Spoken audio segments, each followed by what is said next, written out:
Capture life's moments like never before with Rockbrook Camera, Nebraska and Western Iowa's premier camera store since 1975.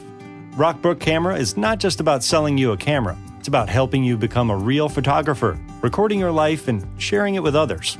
Today's cameras are faster, easier to use, capable of shooting stunning video, and with film photography making a comeback, there's never been a better time to dive into the world of photography.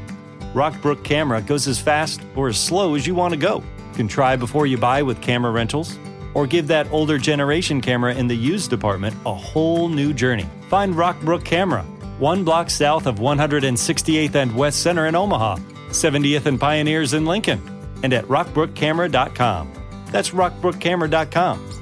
Discover or rediscover your love of photography today at Rockbrook Camera. Great photography begins here. With Lucky Land Slots, you can get lucky just about anywhere. Dearly beloved, we are gathered here today to... Has anyone seen the bride and groom?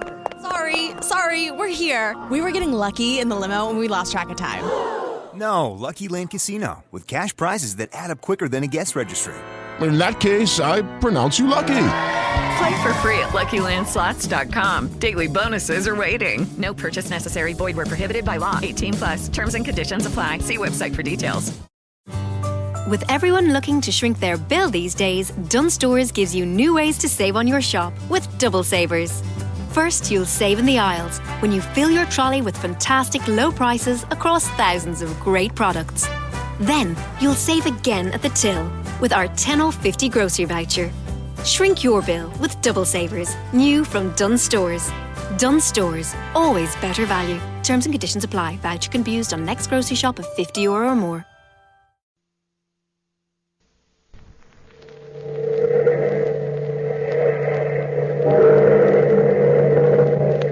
Out of the past, phantoms of a world gone by speak again their immortal tale, the Knightsbridge Mystery.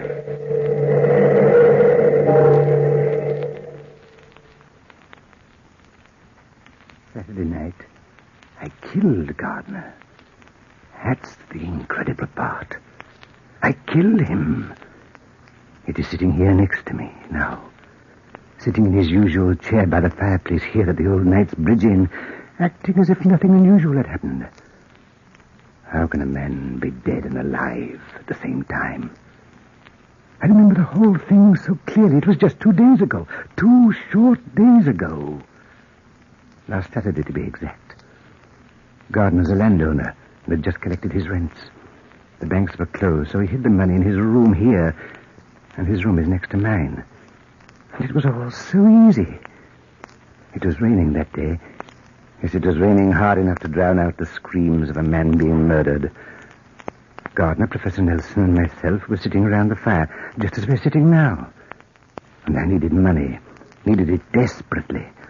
Not for myself, I don't count anymore, but for my son, my boy Jack. He's 21, and a man needs money to keep his son in college. I'd done everything I could think of to raise that money. I'd even worn various disguises, wigs and makeup, and sat on the steps of the bank in London to beg for farthings. Imagine it. Me, Captain Cowan, being a beggar on the streets. And Gardner was rich, fat, rich, and alone. Nobody would miss him. That is, nobody but his fat, sleek cat. And I had my son, my boy, Jack. I remember everything that happened that Saturday night. The 3 of us, Gardner, Professor Nelson, and myself, were sitting around the fireplace, and it was raining. Nasty night, isn't it, Mr. Gardner? Yes, quite nasty, Professor Nelson. You know, I don't see why you scientists don't do something about the weather. Well, many men have thought about that very thing. Thinking. Oh, they ought to take action. Thought is idle. Action brings results. Oh, think me, if I haven't coined an epigram. Yes. They were talking about the weather, and I was thinking about killing Gardner. He had to die. That was obvious, and soon, too, but how? And who would be the scapegoat to hang for the deed? Somebody would have to be somebody. But who? I couldn't have managed to go downtown in this rain even if the banks had opened today, blast it. Oh, it's confounded uncomfortable keeping large sums of money about you because of a conspiracy between the weather and the Bank of England. Well, surely the money is safe enough here, Mr. Gardner. One would think so, but you never can tell. Nothing makes a man more jumpy than keeping a large sum of money in his top bureau drawer. Of course, there's always the danger of robbery. Robbery, yes. Or murder. Murder, Captain Cowan? Oh, nobody in the Gardner family has died for generations. We Gardners just don't die. Rather set against that sort of thing. You've made up your mind to it, eh, Gardner? Quite, Professor. That should have been my first hint. He himself definitely said he couldn't die. Yes, he said it then, but I thought he was joking. Nobody ever knew whether he was joking or not. He had a dry, soft way of joking, but I didn't realize that then. I just sat there when the door opened and the chambermaid came in to tidy up. I was hoping that everybody would remain quiet so I could think the whole thing out, but she came toward us and... Anything I can do for you before I retire for the night, Professor Nelson? No, nothing, Barbara, nothing. Mr. Gardner? No, thanks. Girl, get your rest. You, Captain Cowan? Yes, as a matter of fact, I've got to get on to London tonight. Tonight, Captain, in this weather? Yes, Mr. Gardner, important business. So if it's not too much trouble, Barbara, you might tell the hostler, Mr. Cox, to saddle my horse. I ain't going down to the stables to see Mr. Cox, Captain. He ain't a man, Dan Cox ain't. He's a beast, he is. Come, Barbara. Poor Dan Cox is no beast. He's an unfortunate victim of an accident, which has reduced his mentality to that of a small child. Child, is it, Professor? He's an idiot. He'll murder a human someday, he will. Oh, it's not that bad, Barbara. Why, you're the last person I'd expect to speak decent of him, Captain. He don't like you. He says he remembers you from somewhere. He don't remember, though. And I says to him, not to talk about a fine gentleman like you, I says. Now, there ought to be a hospital for the mentally unsound. Not only for idiots like poor Dan Cox, but for men whose minds are warped and twisted. And those people may be completely harmless, but they need medical care. Do you think so, Professor? I'm sure of it. I've conducted many interesting psychological experiments on the subject, Captain.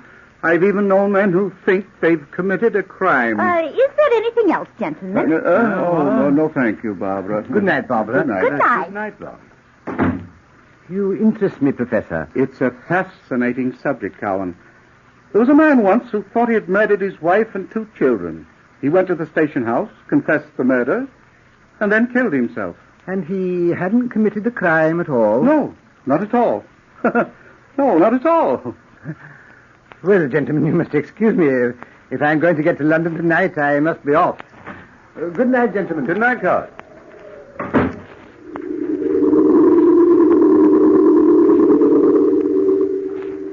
I shut the door behind me, very casually, just as if I really were going to London. I walked to the stable through the heavy rain. You see how clever I was? And they thought I was going to London, and they didn't even suspect that Gardner was going to die. The dark, rainy night was perfect for the murder, and Daniel Cox appeared to me to be a likely victim for the law. He was an idiot, a poor fool who would be completely helpless in my hands, and the townspeople would obviously believe anything against Dan Cox. I knocked on the stable door. Dan Cox! Dan Cox! Hello, Dan. I came down to visit you. Did you? Mind if I come in? In here with me and the horses? Cox, you like me, don't you? I like everybody. Everybody I like. Me and the horses. I saw you once. Somewhere. But where, Captain? Where? You're imagining things, Cox. I've been looking at you, Captain Cowan, trying to remember. I've never seen you before I came to this inn, Cox. Didn't you now? Didn't you? I wonder whether... I didn't come here, Cox, to argue. I came down here as a friend to ask a favor. Favor, Captain? You like this one, Cox. Barbara sent me down here to ask you to do her a favor. Barbara did? Barbara? pretty Barbara. Yes, she is, Cox. And she likes you. She told me that she wouldn't trade all the fine gentlemen at the inn for you. For me? Nobody likes me. Why, you misjudge yourself, Dan Cox. She asked me to get her a lock of your hair and a piece of your coat as a going-away gift. Is Barbara going away? Yes, day after tomorrow. She's leaving the inn for good. A lock of my hair and a piece of my coat. I know. Women are funny. Hard to tell what they're thinking. Well, will you give it to me? Are you lying, are you? Are you? Here, take my pocket knife. Here, you can snip it off yourself. Thank you, Captain. Thank you.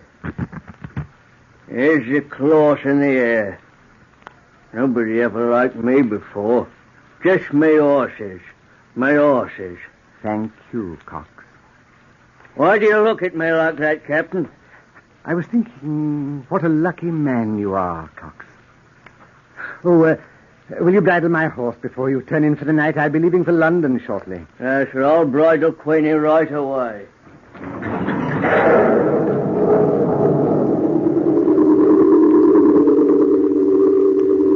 I walked back to the inn to say goodbye in case anyone was around. I had thought the whole plan out so carefully. Now I had evidence. The kind of evidence police officers look for. A piece of Cox's coat was to be found on the edge of Gardner's bed, and a lock of Cox's hair in the dead man's hand. That's circumstantial evidence. The plan was working perfectly. I walked briskly to the door, opened it, and Professor Nelson was sitting by the fire looking into the flames. When I walked in, he started suddenly. Oh, haven't you left for London yet, Captain Coward? Not yet, Professor. Where's Mr. Gardner? Oh, he took his cat with him and went up to bed. He was tired. Won't you join me by the fire? Some other time, Professor. But tonight I'd better start if I'm ever going to get there. Oh, yes, indeed, yes. Oh, midnight. Oh, I must be tired. My reflexes work by the clock, sir. Definitely by the clock. I think I'd better retire myself. Oh, well, Captain, pleasant journey. Good night. Good night. Oh, why don't you sleep here and wait till tomorrow, sir? Traveling's difficult in this weather. Sorry, I have important business in London, Professor.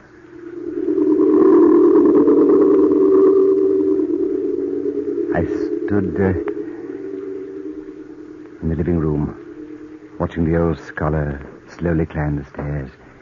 He walked slowly, refusing to be hurried. And then I heard his door open and close. And I knew he was in his room. Then I waited for a short time and started to creep up the stairs to my room. I had to prepare my makeup for the change from the genius Cowan to the idiot Cox. Gardner had to die.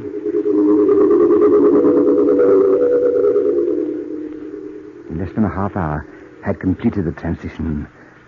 I stood in front of the mirror looking at myself. I'd done a good job. That I knew. The disguise was perfect. I was no longer Cowan. I was Cox, battered, bulbous nose, and a raggedy coat and dagger. I crept slowly to my window and opened it, planning every move, and I was clever. So very clever. Then I crept carefully out on the ledge. Gardner's window was open and barely 4 feet away. I moved slowly over the ledge like a cat in the night, step by step. The panel was slippery from the rain, and the night was dark. Dark. I could hear Gardner's heavy breathing as I crept through his window to his room. He was asleep. And there was no moon in the sky this night to give me away. I walked slowly to his bedside, dagger upraised, and then... the cat. I'd almost forgotten his fat, sleek cat. I'd forgotten that mewing, spewing cat. But I was clever. I worked faster. Right to Gardner's bedside, and then I plunged dagger. The knife... God! The knife went in deeply. And I remember his last breath. It was like the sound of a dying fire or the moaning of the wind, the futile gasping. And then he was dead. Dead. You see, I did kill him. I remember every single detail, and I was so clever. So very clever. I remember my cleverness. I killed him. And yet he's alive. Gardner's alive. Sitting here, next to me.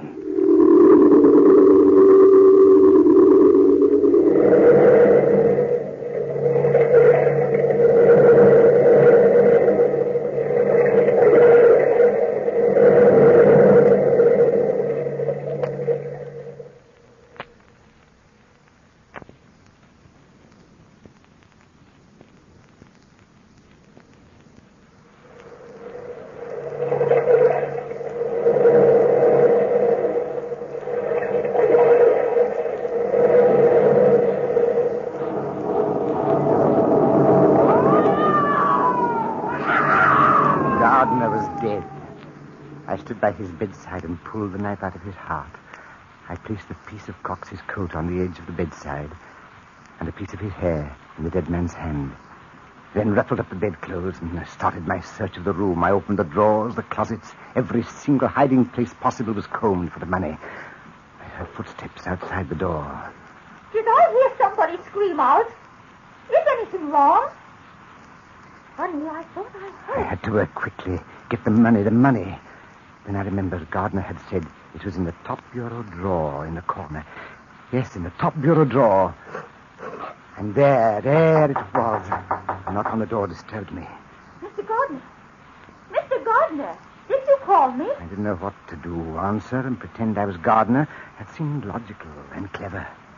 I strained my voice and called out. Oh, yes, Barbara. What do you want now, girl?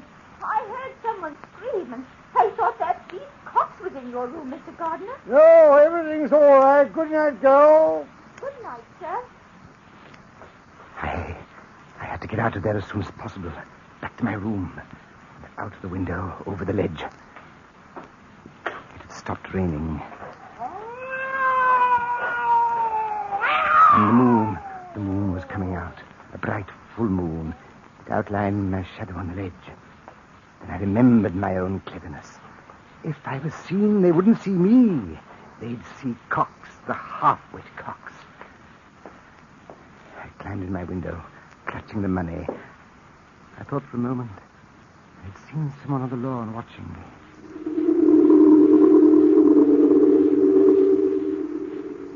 Once in my room, I removed my makeup and prepared to leave. With one clean stroke, the murdering Cox had disappeared. I was Cowan again. I opened the door to the hall. Crept down the hall to the stairs. I noticed a candle burning in the parlor. The chambermaid was standing there in a pool of light, talking to Nelson. That was a hitch in my plans. Professor, I tell you, I heard someone scream out. If you're half the man you claim to be, Professor, you'd go down to that stable and find out what Dan Cox is up to. It ain't no good, I'll tell you that. Go back to bed, Barbara. Whatever Cox is up to, it can't be very dangerous. Go to bed, my dear. Good night. Good night, sir. Nelson started up the stairs. I had to hide, but where? The stairway was dark. I pressed myself against the wall into the shadows. Nelson came closer and closer. He was close enough to touch me. I could only pray he wouldn't look my way when he turned on the landing. There's somebody up here. That silly woman is getting me all aflutter. Then he continued on upstairs. The girl stood in the middle of the parlor, and I was trapped. My heart beat wildly. I crept on down the stairs to listen. Who is it? Who is it? Barbara. Oh. Pretty, pretty Barbara. You understand me, you do. You can help me. What are you doing at the inn, Dan Cox? Go on, get back to the stable. You like me, don't you? No. I had to see somebody that likes me. Yes, I had to, 'cause Get away from me. Get away from me, Cox. I ain't gonna hurt you. Not hurt pretty Barbara. Let go of my arm. Let go, Cox. Barbara, pretty Barbara. I ain't two people, am I? I ain't two people. Beast, you're right. I saw myself standing on the ledge tonight, and I know myself by my nose in my hand. Let me go, It was Cox. me, standing on the ledge, looking down at me, standing on the grass near the end. Two people. They both can't be me. I'm not one. I'm two, yes. And it don't make sense. Let me go. Cox, let me. Take your hands off my You're throat. pretty, Barbara, pretty. Barbara. Barbara. Dead. I must be dreaming. That's it. Dreaming. I'll go back to the stable and go to sleep. And when I wake up, this won't have happened. I've been dreaming all along. Else, how could I be sitting on the ledge looking down at me, sitting on the grass? I'll go back to the stable and wake up. The idiot had fallen into my trap, and I was pleased, so pleased. I moved very carefully, very slowly, creeping to the parlor, and I stopped. I looked at the still body of the girl, at the death-like quality of her face, and knew Cox would hang for a double murder. Yes, a double murder. That was fortunate for me. I opened the door, and the moon shone fully upon me. I hurried across the gravel path to the stable. My only thought was to get to London, to get to my boy, to my son, to Jack. I knocked on the door and called, "Cox! Dan Cox!" Do I look asleep, Captain? You look as if you might have been sleeping, Cox. Come, man, where's my horse? Your horse? What horse? Queenie. Is Queenie saddled? I must be dreaming. I am asleep, ain't I, Captain? Because if I was awake, I couldn't be on the ledge and on the grass at the same time. Do I have to get my horse myself, Cox? I killed a woman, Captain. I killed her. Why am I two people? I killed her, and it's your fault, Captain. It's all your fault. I hate you. I hate you. What you talking about, Cox? You don't know, do you? No, you don't know. You told me she liked me. You said she wouldn't trade me for all the fine gentlemen in the inn. You said, and you lied. Because she hates me. Are you insane, Cox? Do you think anyone would believe that story, the story of an idiot? Idiot? I'm not an idiot. I had an accident a long time ago. A funny accident. And sometimes I can't remember. Sometimes I... Stop it, Cox, and get my horse for me. Sometimes I can remember clear. Like sometimes I can remember who you are. And then again I can't. And you made me kill her. And it's all your fault. Fool, I'll teach you a lesson you'll never forget. Get out of my way! I'll saddle my horse myself.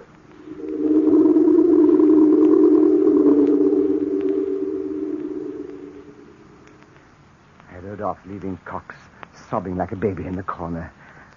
I went to London to my son. I paid his bills, gave him his allowance for the year, and hid the rest of the money on my person.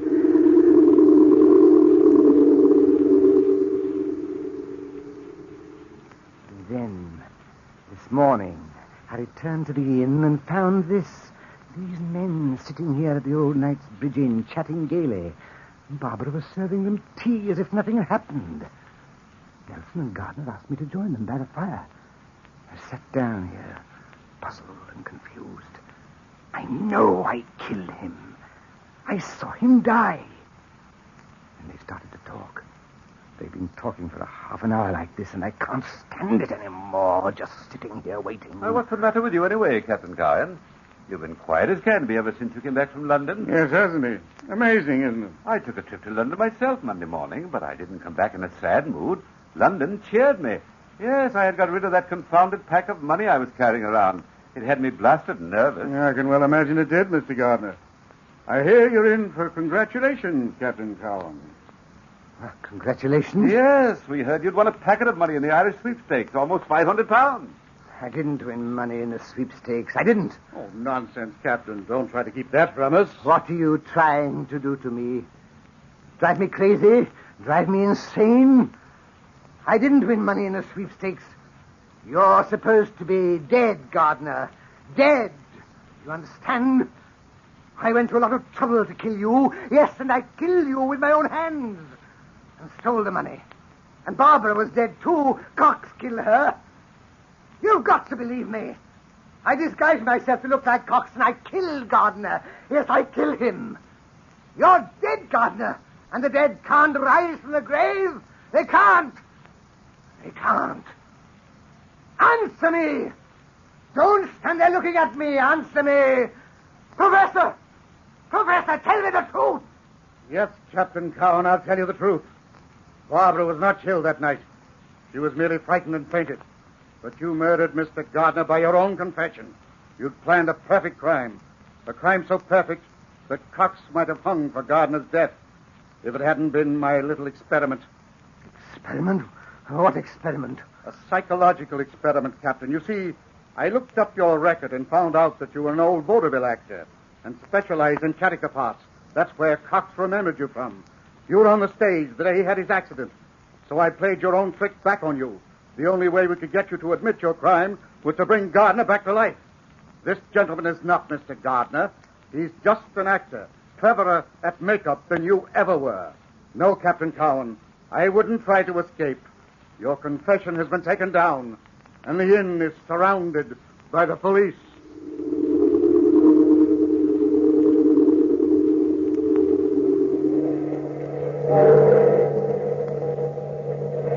From the time-worn pages of the past, we have recalled the Knightsbridge mystery. Bellkeeper, toll the bell.